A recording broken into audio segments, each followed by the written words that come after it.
welcome to Jack's Literary Corner. I am Jack, and yes, I'm wearing my work shirt. I just want to go ahead and make this video because I have not updated in a while because I've been working all this week, and I'm still working tomorrow and Sunday. I'm finally off on Monday. Well, I did hear that actually at work they might be. It sounds like they're cutting back people's hours. And I don't know if that applies to us or not. I don't know if my parents are going to be very happy that my hours might be cut back a little bit. I'm not 100% sure, but I mean, part of me is like, oh, more time off. Another part is like, I need the money, which the reason why you work and you get a job in the first place is to make money so you can live off and buy things and all that. Whether it's a thing that you need or a thing that you want, like in my case, books. So, yeah, I just decided to go in and film before we left. We're going out to dinner with some friends.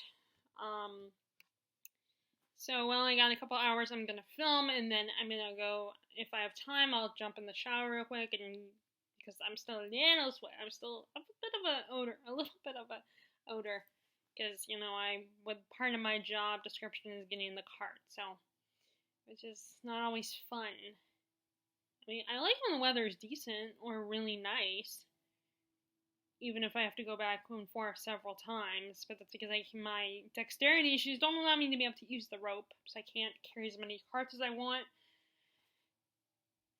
And, but I don't like it when the weather is all yucky, like it's like below freezing, like almost close to where it could be snowing, or like if it's raining or just really, really hot.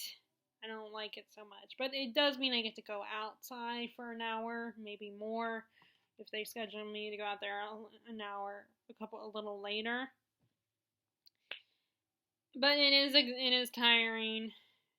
I mean, no matter what, whether it's selling books, toys, clothes, food, house decor, if it's any job like that, even if you're only working for a few hours, like if you're working longer than an hour, I feel like it's gonna be exhausting if you don't sit down at least for a little bit. Especially if it's working, because it's not, it's one thing when you're on your feet for a few hours because you're shopping or something. Then you're doing something fun. But yeah, so I don't work as many hours as my mom. 4 hours is still a lot for me. Okay, there, that's better. Sorry, I'm trying to get the light because there's a light because I'm using natural light that's shining on the screen. Okay, so it's time for the reason why I'm filming this video, which is to update you guys. I'm gonna go ahead and update you on basically Tome Topple, pretty much, because that's what I'm reading. I'm reading tomes. I'm still working my way through this one, Elantris, which is just getting really interesting, especially seeing that Serene and Raoden's, they both have good intentions, but their intentions are clashing. And of course, she doesn't recognize him. No one recognizes him because he looks like all diseased and whatever, like losing his hair and wrinkled skin and all that. Like basically, if you've been in the bath for too long. So they don't recognize him, and he's unfortunately her intentions, though good, by giving the Elantrians food to prove they aren't dangerous, it's not good because it doesn't. What he wants to do is show that the Elantrians are independent and don't need, like, they're not weak. So both their intentions are, good and honorable. They're clashing. And so, which is really funny that they're But I am almost done with this. What I want to do is get this done by the end of the month, so I won't need to bring it with me, because I might be going to visit my grandma. I mean, I'm pretty sure it's going to happen, but, work still hasn't given me the go-ahead and said I have the time off. But usually they do. I mean, the only time they've ever declined is if there's like, if I come close to the cutoff point where you can ask off, like, if I come close to the cusp of that cutoff point, and then they'll decline it, but most of the time, or if like, if they've already scheduled me, they've already worked on the schedule, or I've come close to where they're getting ready, they've been working on the schedule, then that's when they'll decline me to have that time off. But I asked way off in advance, and then I still got to ask off for at the end of July, so I got one more time to ask off, as far as I know anyway, and for the convention, which is kind of bookish related, but I get to actually meet the actors who play my two favorite characters on The Magicians, which I really like, which I really love. It's really so awkward because there are people that really hate the book, and their reasons are legit from what they say. They sound pretty legit, and I've seen the show, so I know what they're talking about. But I feel like the show definitely does it a little bit better and probably improves some of those things that people complain, the criticisms that the book receives. But the problem, I think the biggest problem the book has is that one of the biggest problems is it was passed off as Harry Potter for adults, and that is, like, don't do that. I mean, it's a marketing thing, I know. It's a marketing strategy, and because Harry Potter was so popular back in the 90s, and it's still popular today. I mean, there's the movies now, and, there's the theme parks and everything. And people still love it. Everyone's, like, but trying to pass another series that has one thing in common with that book series, which it takes place in a magic school where where these young people are learning magic. But other than that, that's all it has in common. And in fact, it's closer to being a parody of Narnia than Harry Potter. And now maybe it's because I'm not a Narnia fan, but I know that which I was kind of surprised. I mean, she might have mentioned that she didn't like it, but I know Mara from books like, well, she's a Narnia fan, and I remember. And she did say that if you're doing a parody of Narnia, then that's fine, as long as you do it is well written. And she felt like the books were not well written. Now, I have not opened the books and read the books, although I have read the first few chapters. Like, in fact, I remember the chapter I'm on is called Snow. So I'm guessing it's winter time at Brakebills for them. I mean, I imagine, though, for me, since I've watched the show, I'm gonna be more interested in it. And I don't want what people's negative opinions on it to influence me, because there are times if I wait too long to get to a book I just bought, then people's negative opinions, eventually I'll be like, do I really want to keep this? I want to read this, so I'll look at people's opinions, and if they're negative, then it might get me to change my mind and get rid of the book before I even look into the book. But I will, I don't just look at the rating, I read the reviews. So yeah, but as of right now, I love The Magicians. I want to read the trilogy and get to meet two of the actors from the show, which I remember thinking how cool it would be if I could meet them. And then, surprise, surprise, it turns out that they're gonna be at GalaxyCon. And this isn't the only time that the closest this has ever happened to me was with when Gotham started, and the guy who played Jim Gordon, Ben McKenzie, who I knew from the OC, was going to GalaxyCon when it was still called SuperCon. And then, I don't know if it was around the same time or later, but I know that eventually Robert Lord Taylor, who plays young Oswald Cobblepot, also eventually went there too. So that's the closest I've ever been to where it's been a show that I absolutely love, but I'm currently obsessed with right now, and I get to actually meet actors not too long after, I'm obsessing over it, if that makes sense. So yeah, I am in Elantris. I'm hoping to get it done this month, and I have 2 days off, so that is going, and if they really are cutting back hours, then maybe that means I'll have more time, at home, and to get some reading done this month. So, that's the one, and, yeah, it means I won't get as much money, but it also means I get to chill out at home for a few more days. Yeah, I mean, you can't, you can't blame me for, wanting to sometimes be off a lot more. Even though, yeah, I won't be making money, the idea of being able to chill at home. Like, I love, it's very conflicting for me because on the one hand, I see what everybody's saying about going to work and you make more money the more you work. And that is something you need to live off of, no matter what you think. And nothing will ever be free. Nothing is free. There's always a price. Just because someone says something will be free, it's never going to be free. So you need money. But at the same time, I think it's kind of nice to have more than a day or two off. So I will be using those 2 days off to read this.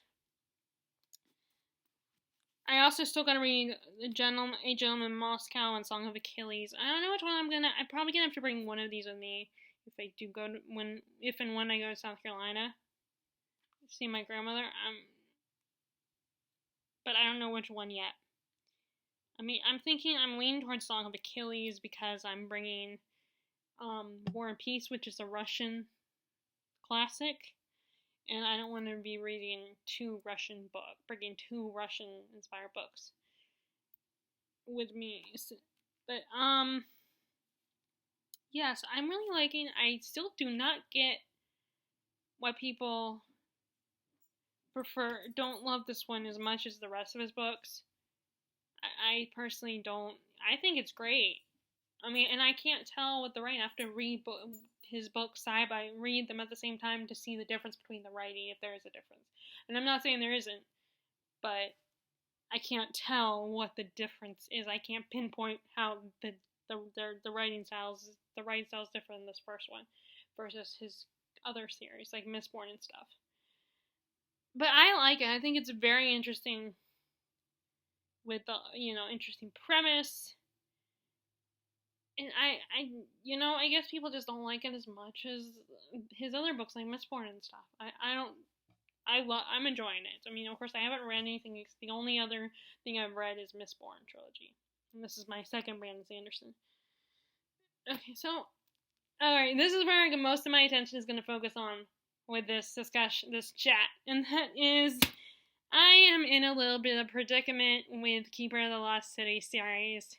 Because, first of all, I love this series. I enjoyed it. I was having such a good time with it. It was such a great concept. And one of the things I loved about it is it did not focus on the romance drama. That changed.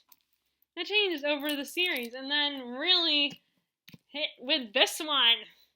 Because there is a good portion of the book that takes place in the hospital with Sophie and, of course, her crush Fitz are in the hospital recovering from something that happens to them. That causes damage in here inside of their bodies. Like, not like a broken leg. Well, there probably was. Actually, there were some broken body parts, but there was more damage than just the obvious brokenness. And that was so boring. I wish they had and we spent so much time with them being like dwelling in the medicine that Elwyn was gonna give them constantly, and like how disgusting it was, and him mixing all this stuff together and using animal feces and all that kind of stuff. Like, okay, that's gross. I'm with you guys, that is gross. I don't want to know. And I swear, Shannon Messenger could have glossed over all that. But I seriously am starting to believe that Fitz is her favorite character that she's created. And it's like, to quote one of the reviewers on Goodreads, because I was reading the reviews, and they were saying that they had a little blurb about what fans want. Sophie and Keith, what Shannon Messenger does, put Sophie and Fitz together. And then she makes this joke about what I'm thinking is, when is this book going to end? And that's how I felt. It was like, first of all, and yes, my opinion is probably colored a little bit by the fact that I'm definitely more team Keith than Fitz. Fitz is such an irritating character. He's such a little prick. And he's so, like, at the time he was kind of sweet, and, and I started to like him by book 3, because the first 2 books, he was kind of, like, standoffish in the first book. it was like that character that I was thinking, oh, Sophie and him won't be close,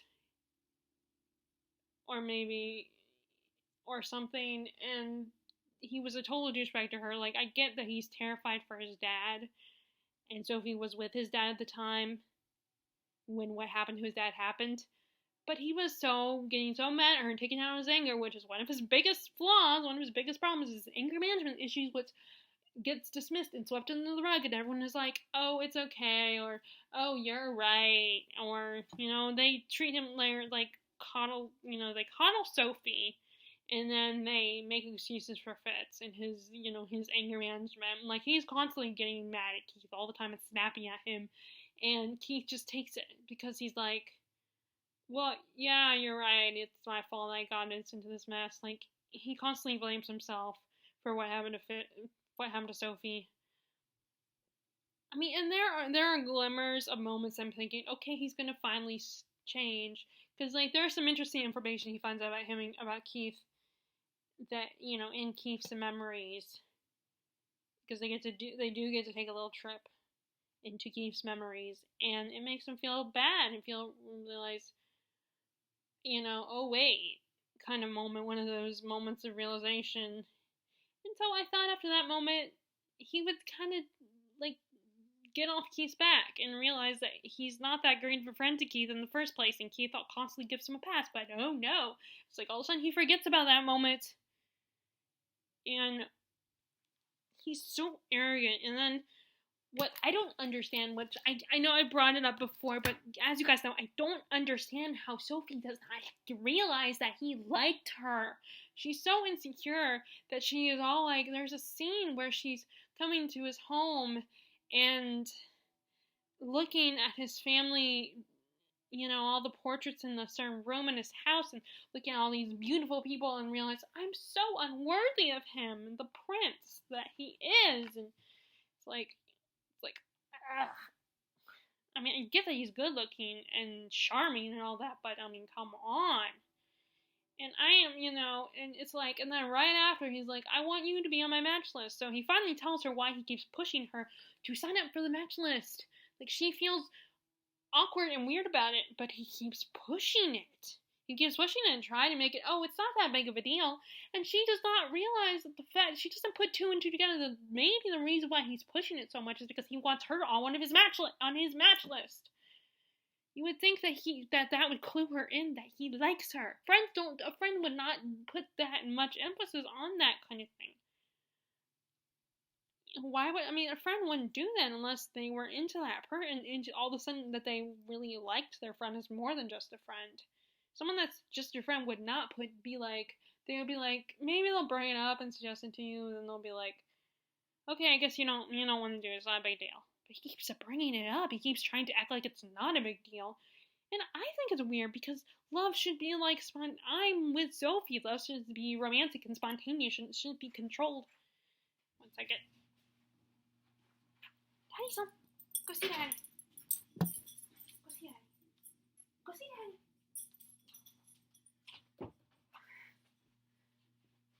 Sorry, my dad just walked in the house and I don't want him to be like, are you okay?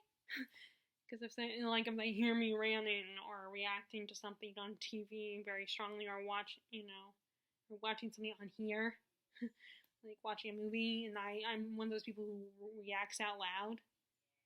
If they hear me, they'll be like, are you okay? What's wrong?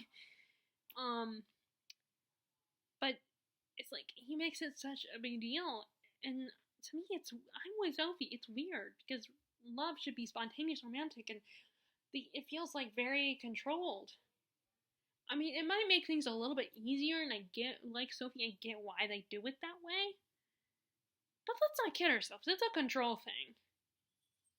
And it just puts emphasis on the prejudice that the elves of this world have. Like, if you don't have the right talents, or if you have twins or something, then you're not worthy of us. You're not cool. You're not one of us.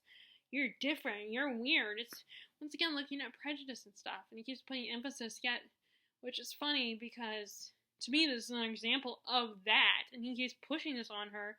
And yet, once again, Fitz is seen as Mr. Perfect, Prince Charming, but he is a product of the system, in my opinion, and the system of the world he grew up in, the product of his government, because he's always been spoiled. And he even admitted in one of the books, like book 6 or something, that he liked being a backer. He likes the status. He likes to feel good and feel like... Sorry, my dogs want to come back. My dog wants to come back in. Come on. Come on, Rascal.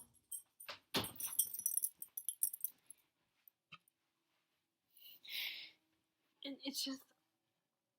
And he's such a frustrating character. And I got spoiled for some things, although now I'm confused because another person said something different about his reaction to something that happens at the end of the book.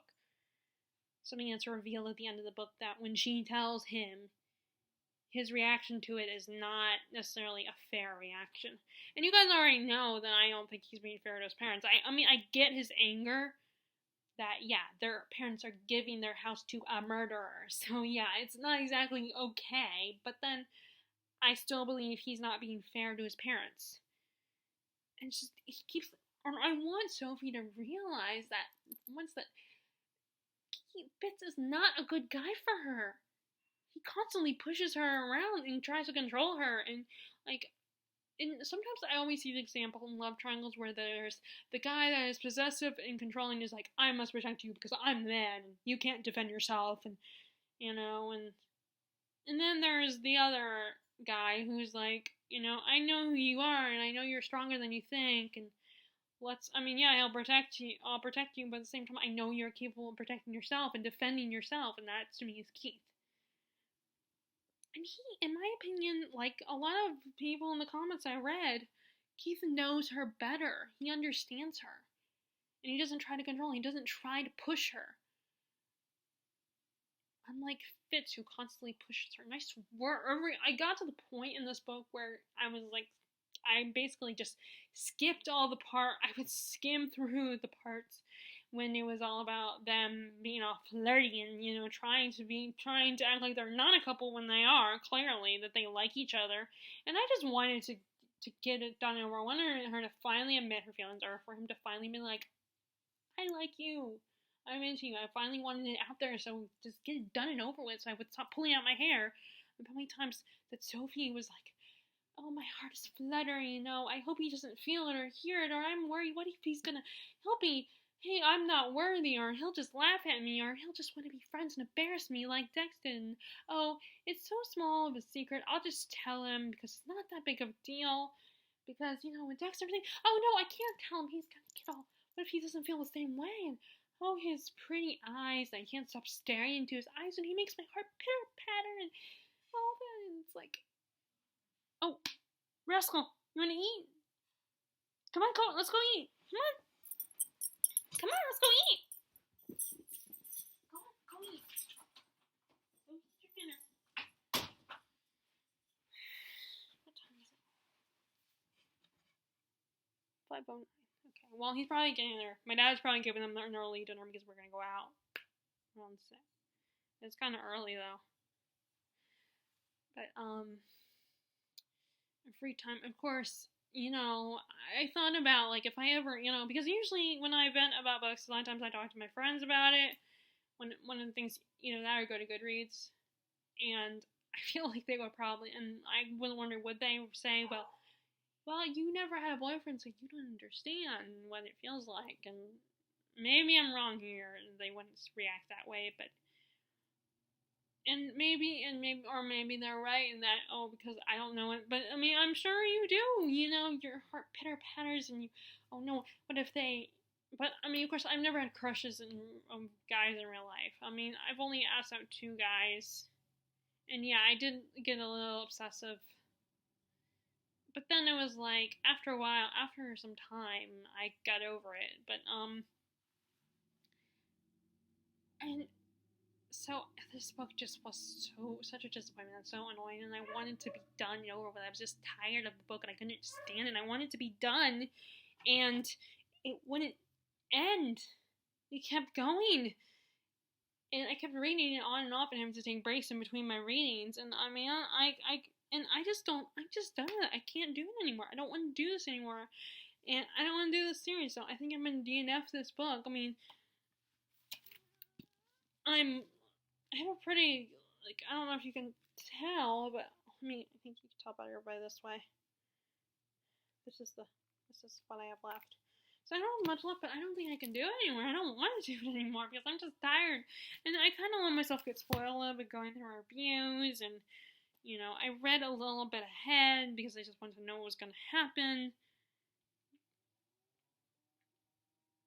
And from what the reviews said, like, there's going to be a lot of Sophie whining about the fact that she, you know, about the spoiler at the end of this, what happens at the end of this book.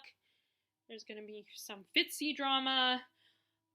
There's going to be, like, once again, there's still, you know, there's going to be maybe a little blend of training or talking about training, or, you know, they'll mention training or say they're doing training and then we barely get any training scenes.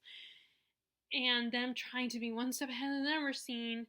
It's like, I was thinking, oh, good, you know, they're finally realizing we gotta fight back so we can finally be unpredictable. And that's what Sophie kept saying. We gotta be unpredictable because the never scene keeps beating us. They keep guessing what we're gonna do. But then barely anything happens. I mean, I get that she was in the hospital, but we could have easily skipped over that. Instead of wasting several chapters on that part, she could have glossed over that part and skipped it. But oh no, we have to have the more Fitzfee time. We have to show them developing their love, even, you know, and how cute they are and how gaggerific they are. And it just drove me nuts. It's like, I stopped caring after a while, and I don't even know if I want to keep going with the series. I just want to know if she's finally going to see the light and to realize that Keith is a better guy for her. Or she's just going to, I don't even, you know, I care about the, but even if she just dumps Fitz and realizes you're a jerk, and you got issues, and you need to work on your issues before you have a relationship. And then the other thing that bugs me is that I don't know if this is supposed to be a YA or not. I always have been thinking it's a middle grade. I figured it would age with its series, with the age with its audience, with its readers, like with Harry Potter, but the kids seem like they still seem like they're 11 years old. They still act like they're 11 years old. I mean, the humor is basically humor for 11-year-olds, and I just don't get it. I don't know if it's a book for, if it's supposed to be YA, because our main characters are like 16, 17 years old at this point. Maybe 15. Yet, it still feels like they're 11. Or 12 at least. I mean, maybe 13. I don't basically they still feel so much younger than what they're supposed to be, you know. And it's so funny because I feel like I feel like the kids in it are more mature than them, and they're actually 11 and 12 years old. We don't see them grow up, or we do, but we don't spend time with them as teenagers, and they're more mature than these kids, I think. And even though there was a love triangle in that, Stephen King did not focus on that. Granted, this was a horror book and it meant for adults, so he wasn't trying to please the whiny teenagers who apparently obsess over their boyfriend, who's going to be their boyfriend or girlfriend. I mean, I still was holding out hope, because there are things that Keith has said in the past to Sophie. Like, a thing about, you know, your heart is, like, divided into two. Like, your heart feels one thing. Your heart thinks you want one thing, but then another part of you, another part of your heart is drawn to something that you actually need, or something, something like that, where it made me think, maybe, like, she thinks she's in love with Fitz, but it's just the crush in the end, and she's gonna realize that she really loves Keith. Because there are so many moments, like, where they connect emotionally, and where there's the strong bond between them, and how she worries so much about him and constantly obsessed. But then once again, she gets distracted by pretty boy Fitz, whose feelings she's always afraid to hurt. I mean, there are so many times when I feel like she needs to say something to that little punk and tell him to shut up and stop, and he needs to control his anger. But she's so worried about, I mean, right now, I think she's so worried about Harry's feelings. I mean, I think right now there is the thing that's holding her back is, like, it's, you know, this weird thing that, okay, fine, that's a legit reason why she doesn't want him to be aggravated. And his constant trying to prove Sorry, this is my strongest annoyance with this book is the whole Fitzvee thing. His character. I don't hate his character. I just find his character incredibly irritating, and I kind of want him to go away. Or I want Sophie to realize, or he can stay. I just want Sophie to realize that she deserves better than him. I know Sophie's not the most likable person either all the time, but and it's just it drags so much, and I feel like I have my confidence that I've heard reviews that say Legacy does get better than is better than Flashback in some ways, and there is more Keith in Legacy, but I don't know if I want to do it anymore. I don't want more relationship drama. I want them to focus on the plot of defeating the Neverseen. In actual training, I want to see actual training. I don't want to see like Sophie getting squeamish because she just got squirted with fake blood. Even though it's berry juice. Sorry, my dogs are asking to come back in. Okay, I leave the door closed for a reason. Stop asking. You don't understand. Of course, I know this time was because Dad was me. And I just have 2 other library books to read. They're not super long, but I want to get them read. I want to focus more on those. And I don't know how long it's going to take me to read Legacy. If Legacy drags, like Flashback, then I don't know if I want to keep going with it. I'm just tempted to DNF the rest of the series and just look it up and hear what people say about what happens. All I want to know is how they defeat the bad guy, how they defeat the Neverseen, and if anyone dies, who Sophie's father is, and if she finally realized that Keith is the guy for her, and Fitz is a loser, then he's not a loser, but he's okay. You know what he is? He's a jerk. He's a jerk to his friends, to his parents, to his sisters, to Sophie, especially to her, which he's like, I care about you and everything. I secretly am in love with you and all that, and yet he's constantly, he snaps at her all the time, and it's like Sophie will just dismiss it and be like, oh, he's just angry and upset, and it's too much for him to handle, and then, hi, rascal. It's just too much for him to handle, so it's okay if he yells at me and snaps at me, because he's just emotional right now, so it's all good, and it's like in the beginning of the book, he snaps at Sophie because, the whole thing with Alvar happens, and thinks, oh, did you know about this, and, and you're not okay, you're okay with this, and I would be like, okay, look, this is not my fault, get off my back, I'm not the one that's doing this to you. I don't want you to get mad at your mom and dad, but don't get mad at me either. Or Keith, for that matter. She needs to say something like that, but she never does. Although I've heard from some reviewers that she does get a tiny bit of a backbone and does kind of tell him off a little bit. Possibly in the one that has to do with how Flashback ends, which is good. I think she needs to, because it's not about him, it's about her. What happens at Flashback has to do with her and her issues, not him. It has nothing to do with him, and they're not married, so her problems aren't his problems. Which, I know sometimes it's nice to have someone that cares about you that much, but it's not about, oh, I care about you and I want you to invent to me and talk to me. It's more, it's like he acts like they're a married couple, and I don't know if I'm actually basically spoiling this for you guys, but I just have very strong reactions. I think I'm gonna DNF it. I'm almost done with it, as you saw, but I'm getting tired, and this series is draining me, and I just want it to be done and over with. I don't want to read it anymore. I just want to move on. It was fun while it lasted, but it's the whole book is the rest of the series. It's just too much, and I don't know how she's gonna end the series.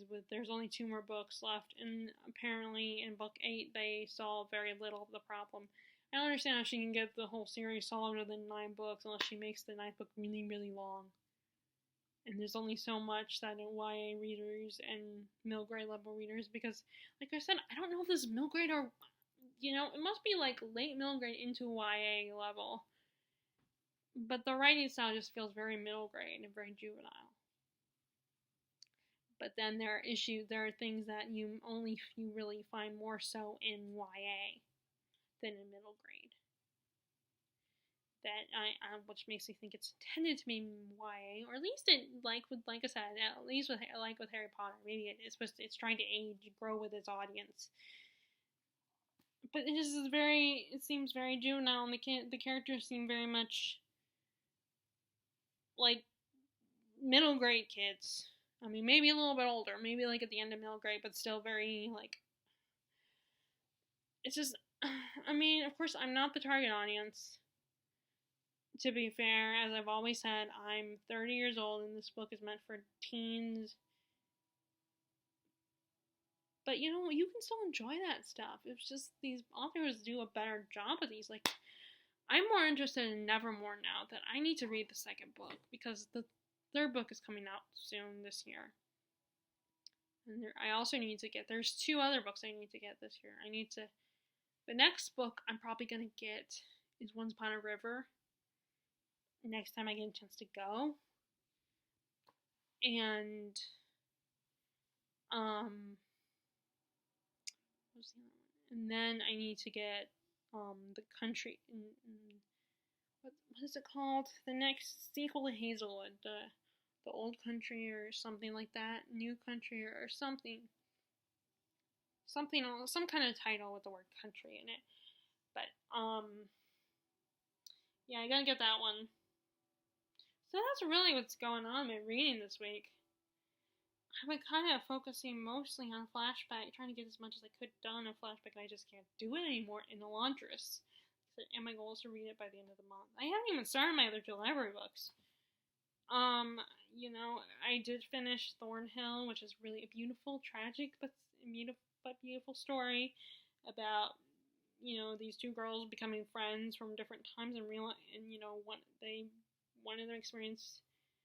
they both experience loneliness in different ways, but they connect in that way. And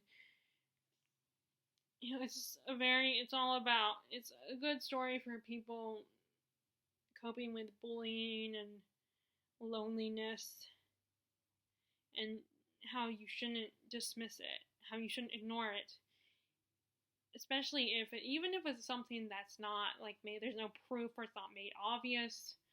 Like, if it's one of those more invisible disabilities, like where you're still high functioning, or you're mute, you can only do certain things or say certain things. Like, this girl had select mutism, and one of the caregivers was like, I don't know if this is legit. I don't believe her. It's like, you think she chooses to be like that? Why would she choose to be like that? Why would she choose to get bullied? And why would she choose to be like that? I mean, like, basically the woman was saying that the main girl from 1982, Mary, asked to be bullied, and, she's just choosing not to tell anyone. It's like, no, she's not. And it's just such a sad story, but the ending is good. I was a little confused by the ending. It felt a little incomplete. Like, there needed to be more to the ending. But the writing style makes it difficult to add more to the ending. Like, the author did the best. She did the best she could with putting stuff that explains kind of just some idea of what happened in the end. But I was very confused. It's still a good ending. It was a little confusing, partly. So other than that, so I don't know what I'm gonna. I don't know if I'm gonna bring Song of Achilles. I'm really kind of more interested in reading A Gentleman in Moscow, which, by the way, that is one of the librarians. Audrey picked that one. I don't know if I met Audrey or not, but she could be the librarian, the older woman that has the short hair. Because I know she's not. There's Melissa and Terry. There's John. There's the new woman. I don't remember what her name is, but I don't know if she would get these right. But, Audrey might be the woman with the pixie cut hair, the really short hair. But I don't know. I mean, I might start that one soon. But like I said, I'm probably gonna go to the library on Monday. I'm off on Monday. I mean, I could potentially go today real quick, but I need to take a shower and stuff because we're going out to eat, and I probably have a little bit of an odor. So, and I just, in that way, when I get home, I don't have to worry about it. When I can just put on my pajamas. So that's what is going on with my reading, and it is and that is my Tome Topple update, which will be over in a few days. So it's the 14th, so there's four more days left, I believe, until Tome Topple is over. Oh wait, no, a little bit more than that. That's right. It doesn't end on the 18th. It ends on the 20th. So let's see. These are 8 more days. Let's see. Okay, so 14th, 15th, 16th, 17th, 18th, 19th, 20. So 6 more days, and then Tome Topple will be over. So it's almost the whole week. The week is almost done. The second week is almost done. I'll maybe do one more update for you guys. This is the problem with not having Twitter, is that it's hard to be involved. When they do readathons, it's hard to get more involved with the readathon because everything happens on Twitter. I don't have a Twitter account, and I really would rather. At the moment, I don't want to get one, but I mean, I think I've said this before that, I mostly don't want to get one, but there's a little part of me that is tempted to get one. School. My dog really loves this chair because of the window. Oh, it's not the best view.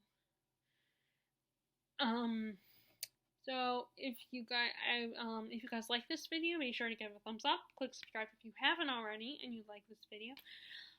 Click the bell notification below if you're interested to know when I post new videos. I hope you are enjoying your reading, and I will talk to y'all later. Bye!